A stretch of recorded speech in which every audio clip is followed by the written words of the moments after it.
The accident scene was blanketed by smoke haze from a controlled burn-off in scrub alongside Freeman's Drive. Signs warning motorists of the smoke hazard were placed by the road, but firefighters said they were alarmed by the speed of traffic. I myself was up in the middle of the road waving my arms to slow them down and they just wouldn't. They were going around me. Then I heard a bang and my brigade captain yelled out on the radio for help and I just come running back. The van was escorting a wide load north of Freeman's Drive when it collided with a southbound semi-trailer at about 12:30. One man in his 50s was trapped for 20 minutes before being airlifted to John Hunter Hospital with multiple leg fractures and head injuries. A second man was transported by ambulance. A bush firefighter working alongside the road was struck by the vehicles as they collided. He suffered a fractured wrist and ribs. Accident investigation police were reluctant to blame low visibility for the crash. I believe the smoke was very heavy at the time. I don't know whether it was a factor in the accident or not. The F3 exit to the Freeman's Waterhole roundabout was closed to traffic for 4 hours. Extra bushfire units were called later in the day to complete the burn-off. Tom Hilston, NBN News.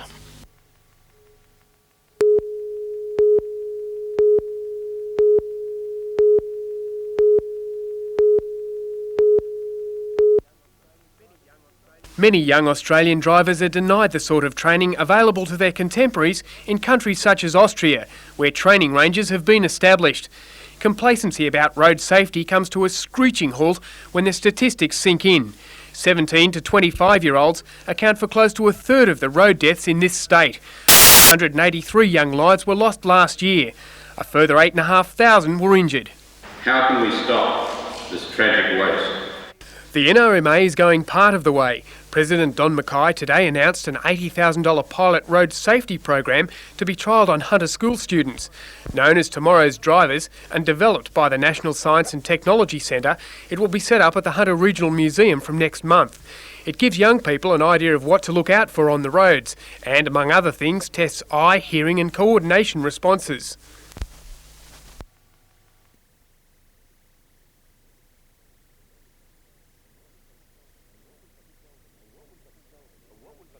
And what we've got to show them is how important their reactions are, how important all their skills are. Former Transport Minister Peter Morris hopes the program will be extended to school driver training ranges. But in the meantime, parents may be spared some of the trauma of that first outing on the L plates. We've depended a lot in the past on what young people actually learn by being involved with their parents, by what they see on the roads, what they see on television, and often, of course, it's the fast car chase rather than the person being sensible. Improvement, I think, putting them into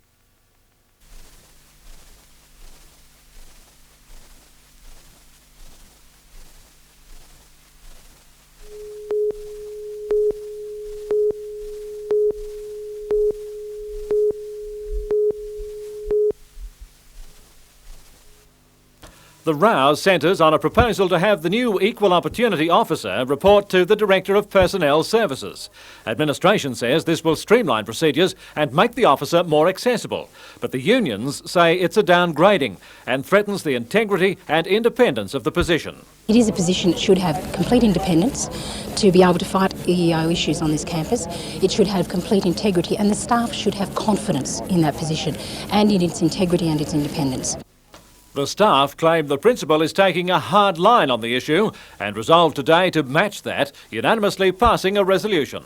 If the principal does not come back to the negotiating table and deal somewhat more with the unions involved, particularly the unions that are against this proposal, then we'll have to go back to the Industrial Commission, and we have, of course, the support of the EEO committee on campus, who are not in favour of what the principal is doing, and also the Academic Women's Association, who also do not support principal's stand on this issue. UNE Armidale has been without an Equal Employment Opportunity Officer since July, but the position has been advertised.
Farmers trapped in the worst drought in 50 years are facing serious financial hardships brought about by a combination of no rain, low commodity returns, high interest rates and the recession.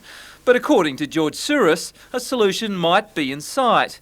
The federal government has allocated $14 million to these farmers under the drought scheme. Some extra money has been made available in addition to the existing schemes which essentially relate to transport subsidies, livestock and fodder and so on, now to extend the interest rate relief to up to 75% of the interest payment in extreme conditions.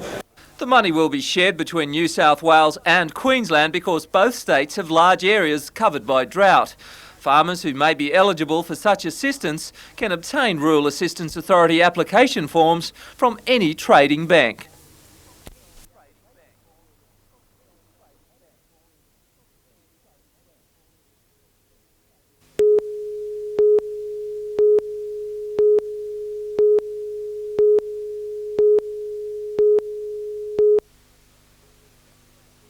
The battle over mining the saltwater Napanat area has been brewing for some time. This week it took a new twist with a state government commission of inquiry recommending the Minister for Planning, Robert Webster, allow BHP subsidiary Mineral Deposits mine part of the area. The recommendation allows the company access to half of the land, which will give them 70% of the minerals they originally asked for. It's a win for both sides. It's a win for environmental protection and it's a win for the jobs and the benefits that development will bring. In opposition to the recommendation, Sydney Independent Dr Peter McDonald has lodged a bill calling for the area to be made a reserve and mining prevented. Mr Wiskin says if this bill is supported, it will jeopardise the jobs of 150 workers employed by Mineral Deposits in the Manning area. What we're saying is you can have both. And we originally recommended, in fact, that a nature reserve be declared, excluding the mined area. A response by the Minister is expected within the next few months. Catherine Lamond, NBN News.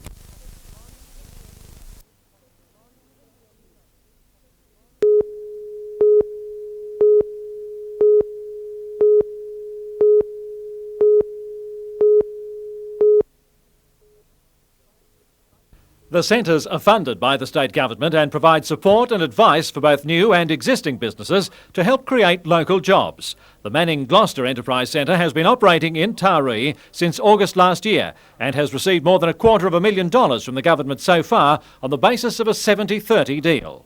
Business Enterprise Centre has actually been open and operating for 12 months, and in that time it's created or maintained 138 jobs in this area. That also represents 29 new businesses in the area. Mrs Chikarovsky said that given the tough economic times, the results are extremely encouraging, showing how cooperation between the community, business and the public sector can fight unemployment. All the enterprise centres across the state are doing outstandingly well in providing job opportunities. There are now 42 business enterprise centres across New South Wales. Another important and effective aspect of the centre's work is to dissuade people from commencing a business project which has little or no chance of succeeding. The centres do not charge their clients for the advisory services.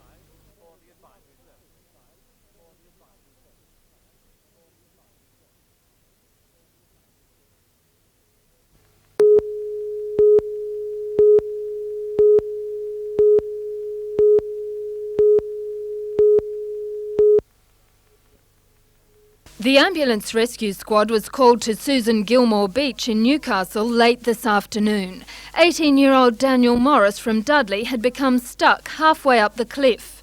Pierce Benson of the ambulance rescue squad was winched down to him. No harness was used. Instead, Daniel climbed onto the rescuer's back, the two of them gingerly moving down the sheer cliff face. About 20 metres from the ground, things went horribly wrong. The rescuer lost his footing, Daniel clinging to him around his neck.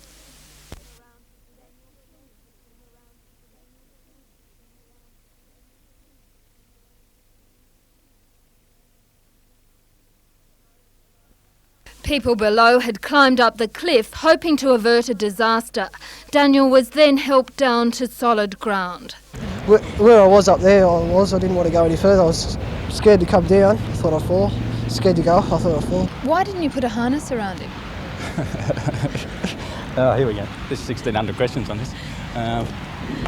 Well, I didn't take a second harness down with me, so I thought he'd have a belt or something on. I could put the carabiner on and hook him down. Getting down there, we didn't have a second portable for communication, so there's no way of getting word back up top. At the moment, Newcastle Police and ambulance rescue units share rescue jobs on an alternating basis. However, the police rescue squads are about to be replaced by the ambulance and fire brigade rescue units. A spokesperson for the police minister said the transfer of responsibility will not occur until those units have reached the necessary standard. Jane Anderson, NBN News.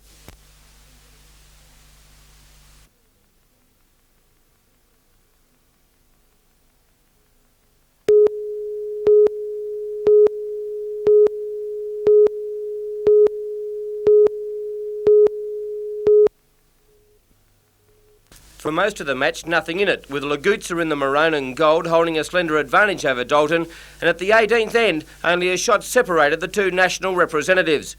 Dalton, the East Maitland bowling coordinator, drew beautifully on the next end to grab 2 shots and take the lead. Kahiba's Lagutsa replied as only he can. Using the draw shot early in the next end, he set up a couple of shots, and a drive got rid of a menacing shot held by Dalton. From that end, where Lagutsa regained the lead, he just kept the pressure on and was able to stave off any challenge from Dalton, finally winning by 6 shots and adding another title to his cupboard.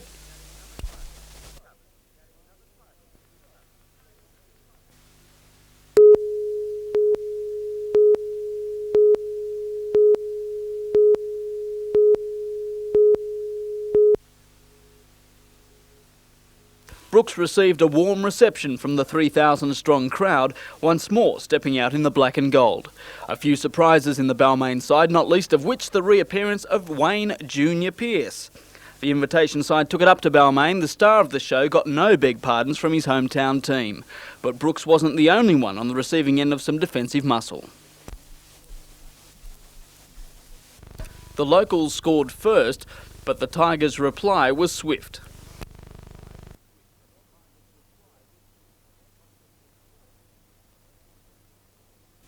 Plenty of action on the sidelines as well. Blocker Roach copping some cheek from the local kids.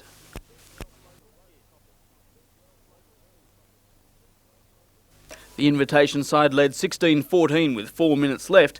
Then the Tigers pulled out a little something special. Balmain home 20-16. No rest for Brooks though. Today he played in Balmain's reserve grade side in a semi-final against Penrith.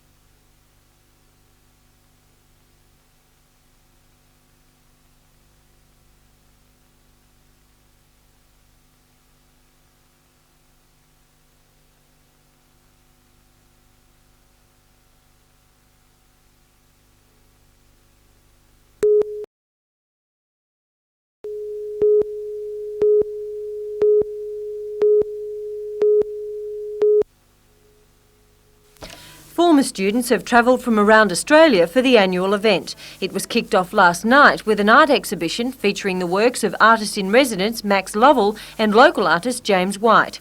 This morning it was Eyes Skyward as several hundred helium-filled balloons in school colours were released. This signalled the beginning of a host of activities planned for the weekend, including a riding display at the school's equestrian centre. A massive lunchtime barbecue catered for around 800 former and current students plus community members. But the weekend belongs to the old girls, and according to Principal Anna Abbott, past students play a vital role in the school's development. They provide continuity, they strengthen our heritage, and of course they provide enormous support. Catherine Lamond, NBN News.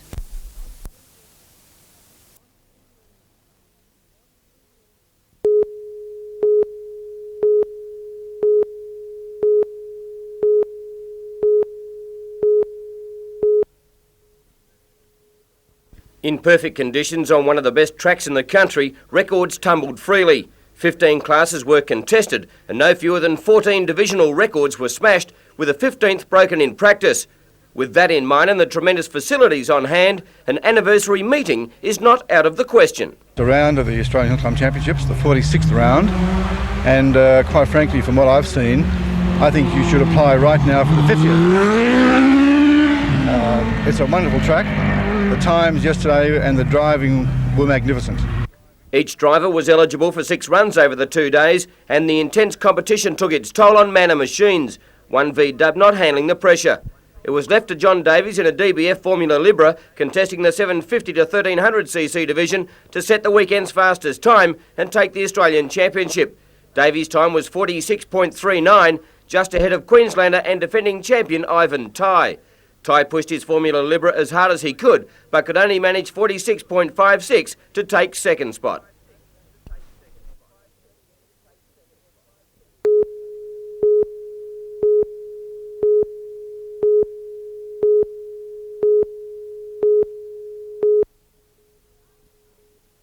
The large crowd gathered along the coastline. Although some traditions were observed, most people were there for another beach activity.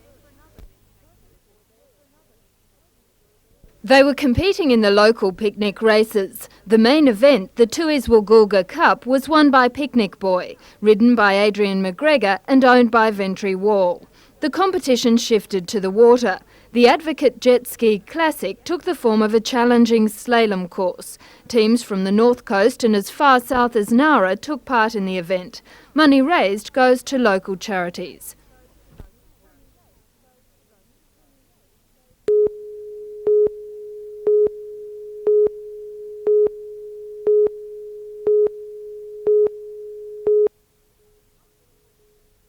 Dogs of all shapes and sizes were put to the test at the Coff Showground. Breeds from Chihuahuas to Bull Mastiffs all took part.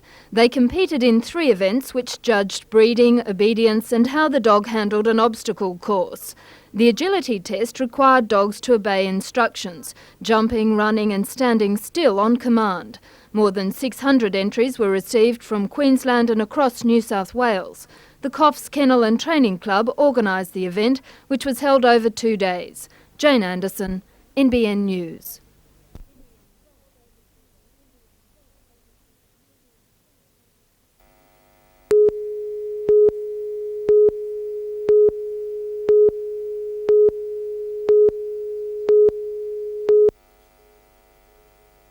At first glance, you could have been forgiven for thinking you'd walked into a cocktail party. At Maitland's Monte Pio Conference Centre they gathered, the minister mingled and took time out to hear the Hunter Singers. Each year there's a new theme for Education Week. This year's theme is Share the Spirit, which is the Department of School Education's work towards the Sydney 2000 bid. So a lot of our initiatives are in that theme, Share the Spirit. Days when school design competitions were done with texters, these days it's all colouring in with computers. There's a whole... And I think the sponsorship is something like $60,000 for students. And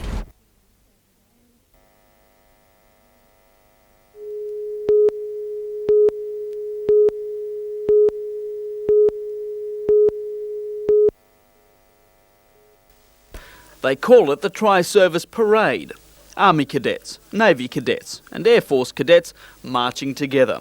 But it is not just another parade. Today they had the chance to show off their drill skills. The cannon race, competitors carting their cannons across and through an obstacle course. Tiptoeing through tyres, an NBN cameraman narrowly avoiding becoming cannon fodder. Anthony Griffiths, NBN News.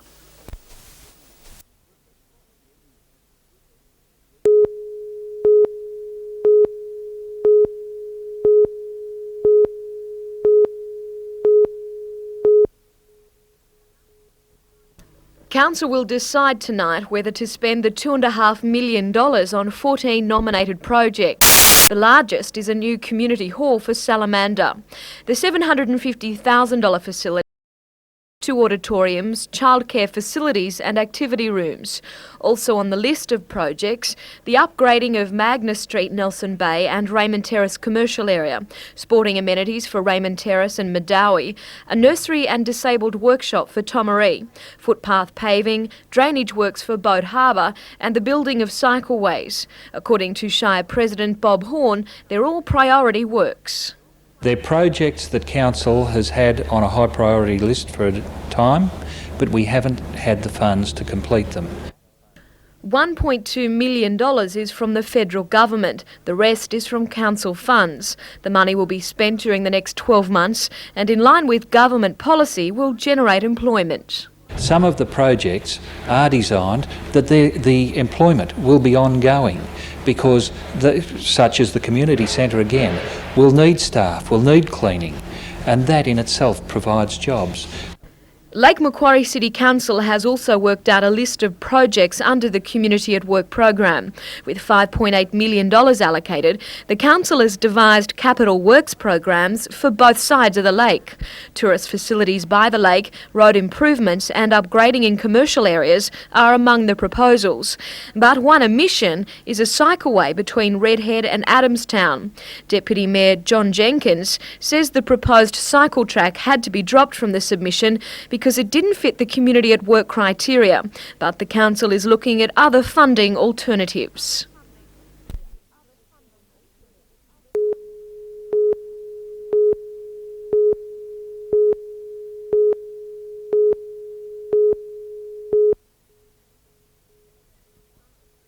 It was sun and surf today, but it's ice and snow tomorrow. Novocastrians Grant Edwards and Glenn Carroll off to a special bobsled meet in Monaco at the invitation of none other than Prince Albert. He has invited us over to participate in that actual push competition, as he's quite a close friend with our pilot of our team. The 5-man team will jump into their spider suits and race at speeds of 130 kilometres per hour.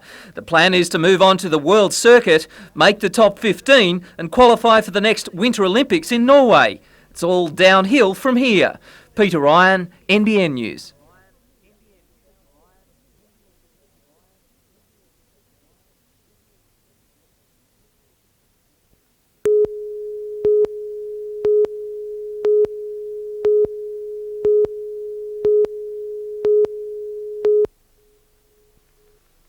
For his first budget, Premier John Fahey has promoted the catchword. So the government has tried to spread some of that fiscal tender-heartedness in the Hunter and northern New South Wales. To help offset the ravages of the recession, a special allocation of $16 million has been earmarked for crisis support and accommodation in rural areas. The Department of Community Services is to get $89 million for its regional programs, including a new hostel for old people in Newcastle. To help the regions train their way out of economic trouble, education has been highlighted. Projects in line for money include Newcastle and Maclean TAFE colleges and upgrading for Dungog and Manila secondary schools and Muswellbrook Primary. Health has also been high on the receiving list. The Hunter's allocation is $336 million, which Area Administrator Dr Tim Smythe says provides the health service with $4.3 million more than last year. Means significant improvements to services in the Hunter Area Health Service. The major ones will be the opening of the 20-bed Mercy Hospice at the Mater Hospital and the commencement of cardiac surgery at the John Hunter Hospital. We'll also be expanding our community services, particularly in mental health and for aged care. The North Coast has received the largest regional allocation per capita in the state, $202 million. That's a jump of $56 million from last year's budget and includes $6.4 million for the final stage of the Lismore Hospital redevelopment. The New England area has received almost $140 million, an increase of $31.6 million. Public works spending in regional areas has also increased by 10.1%. The Premier says this year's budget reaffirms the government's commitment to regional New South Wales. But Opposition Leader Bob Carr says the budget is anything but caring. He says Hunter and northern New South Wales families and businesses are being taxed harder than ever. And the bottom line that their state is facing is a deficit of $1.25 billion. Scott Bevan, NBN News.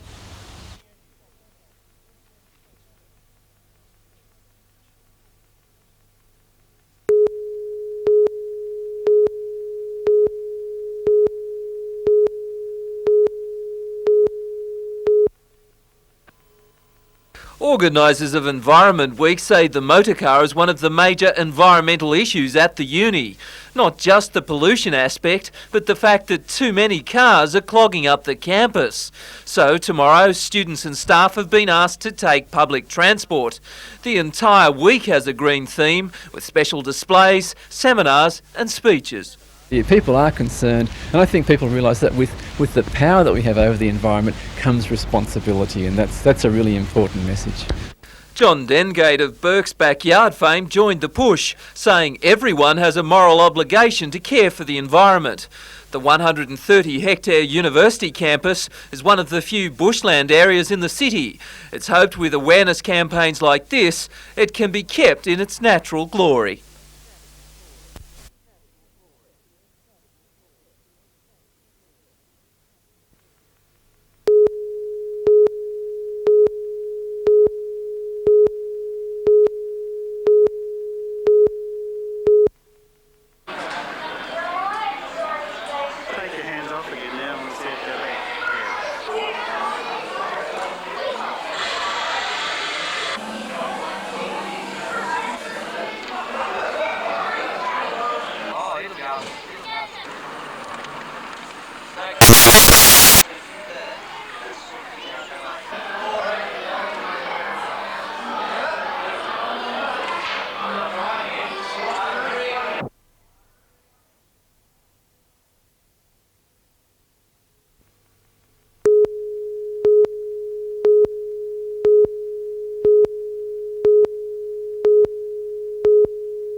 Broadmeadow was packed again today, the betting ring and the bars, wall-to-wall people. Good hat-holding weather, the best-dressed lady competition became a war of attrition. The wails of a tartan toddler lost in the wind.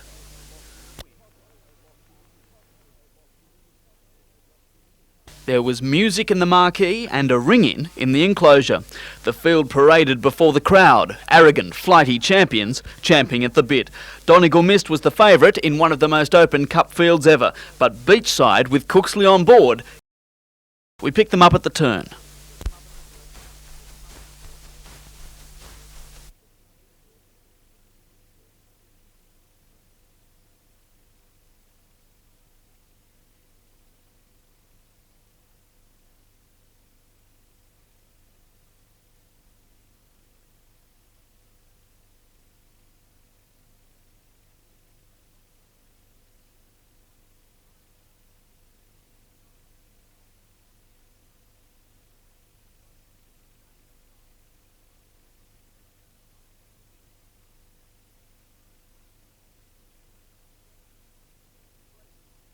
A great finish, the placings 4, 1 and 8. The Quinella paid $48.20, the trifecta $500.90.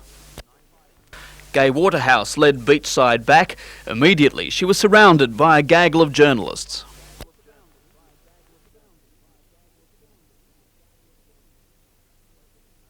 They wasted no time putting Cooksley's colours on the statue.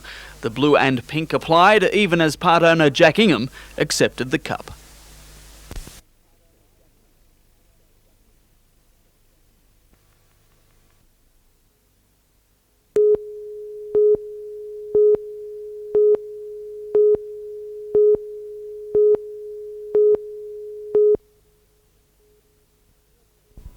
Normally the domain of more sober occasions, the Lord Mayor's reception area was in party mode today, with balloons and a patriotic panted magician giving the room a ring of merriment. All this celebration was to raise the curtain on the Matara 92 festival, which will be held in Newcastle from October 2nd to the 11th. This year, the Matara organisers are playing up the tag of Australia's best city, which Newcastle earned earlier this year, by calling the event, naturally enough, Australia's Best Festival. Lord Mayor John McNaughton hopes the theme will attract even greater numbers than the 100,000 Novocastrians who usually attend the community festival. This year we're having a real push to see that people from outside know that Matara is on and come to visit us and to take part in the festival. Bands from rock and roll to show rides, the 9-day festival will feature hundreds of events. And with Matara being an Aboriginal term meaning extending the hand of friendship, the organisers have been doing a lot of that lately to make this year's festival a success. We've extended our hand as the committee, and in turn the city has responded and they've put out their hand, and we're covering all ranges of interests and people within the community.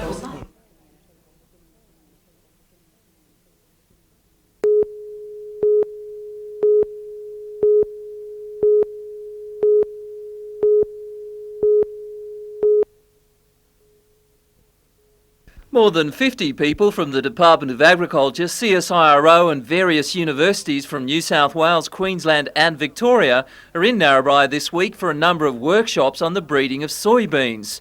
Conferences such as these are held every 2 years to allow breeders to update their research information and identify and solve various problems. Soybeans are worth several $1 million to the Australian export market, and growers are experiencing mixed success due to stiff competition from other crops. We feel that if we can increase our yields and tailor our production better to the marketplace, then we can get a resurgence in soybeans and replace some of the imported soybeans that's currently coming into the country. A breed of soybean released late last year named the Oxley is in commercial production, and the coming season, according to Dr Ian Rose, will test the bean's viability in New South Wales.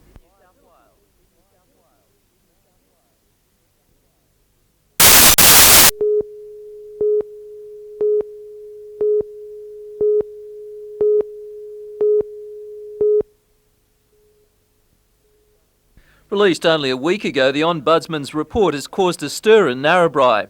Last night it was the residents' turn to put forward their feelings about the 67-page document. Members blasted the re-elected Shire President Bevan O'Regan and his council.